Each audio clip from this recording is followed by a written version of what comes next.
পরে প্রথমে বলেছিলাম এই অন্তর্বর্তীকালীন সরকারকে অন্ততপক্ষে 2 বছর থাকা দরকার। এই কথা একমাত্র গণ অধিকার পরিষদই বলেছিল। তারপরে আমরা কেন দ্রুত নির্বাচনের কথা বললাম? যখন আমরা দেখলাম যে এই সরকার জনগণের স্বার্থ বিরোধী, দেশ বিরোধী কিছু সিদ্ধান্ত নেওয়ার চেষ্টা করছে। মায়ানমারকে ওই মানবিক করিডোরের নামে এই দেশটাকে একটা প্রক্সি ওয়ারের দিকে ঠেলে দেওয়ার চেষ্টা করছে।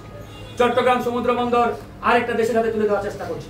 সেন্ট মার্টিনের মতো একটা সেন্সিটিভ জায়গাকে কি হচ্ছে না হচ্ছে এই দেশের মানুষ জানে না, অন্ধকারের দিকে ঠেলে দেওয়া হয়। এরকম নানামুখী তৎপরতা আমরা যখন দেখলাম তখনই আমরা বললাম যে নো, এইভাবে চলতে পারে না। এদেশের স্বাধীনতা সার্বভৌমত্ব রক্ষায়, এই দেশটাকে ঠিক রাখায় আমাদেরকে একটি দ্রুত নির্বাচনের দিকে এগিয়ে যেতে হবে।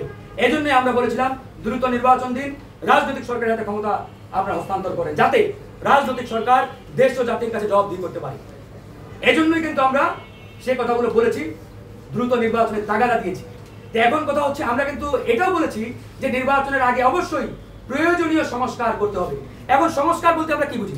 সংস্কার তো এটাই যে নির্বাচনের আগে নির্বাচনী পরিবেশ আপনাকে তৈরি করতে হবে।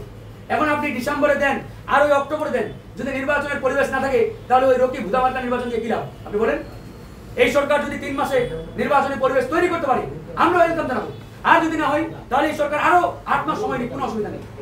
তবে নির্বাচনী পরিবেশ তৈরি করতে হবে। প্রার্থীরা এলাকায় যাবে, আরেকটি দল সেখানে হামলা চালাবে, আওয়ামী লীগের মতো বাধা দিবে, ঘন্টার পরে ঘন্টা অবরুদ্ধ করে রাখবে, এটা তো হতে পারে না। এটা তো কোনো নির্বাচনী পরিবেশ না ভাই। এটা আওয়ামী লীগের আমলে আমরা দেখেছি যে ভিন্ন মতের ওই অপোনেন্ট যারা থাকে তারা এলাকায় ঢুকতে পারে না, তাদের উপরে আক্রমণ চালানো হয়, রক্তাক্ত করা হয়। তো এরকম সংস্কৃতি তৈরি বাংলাদেশে আমরা দেখতে চাই না। এই জন্যই আমরা বলেছি যে নির্বাচনী পরিবেশ তৈরি করতে হবে, সংস্কার করতে হবে।